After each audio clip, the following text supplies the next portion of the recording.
At may tanong din po ako. I will just paraphrase it into a manifestation since I'm not allowed to raise questions. I take it to mean na pag suspicious yung transaction, ibig bang sabihin na ito ay illegal na o unlawful na? Para kasing ganun lumalabas. Pag ito'y tinag na suspicious, agad-agad itong piniprejudge na as if it's an illegal or unlawful transaction. I want to be clarified on that, Madam Chair. That Thank is you. a manifestation which does not require any answer. The Honorable Co is May recognized. I ask, ma'am, why does it not require an answer?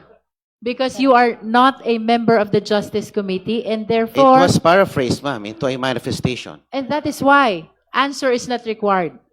It is just a manifestation. If I require an answer, then I'm allowing you already to raise a clarificatory question. As simple as that.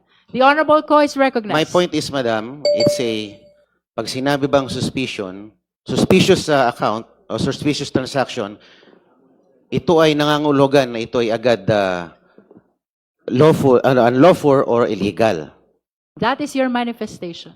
We end there. Honorable Co is recognized. And the Filipino people heard my manifestation. Chair. Thank you, ma'am.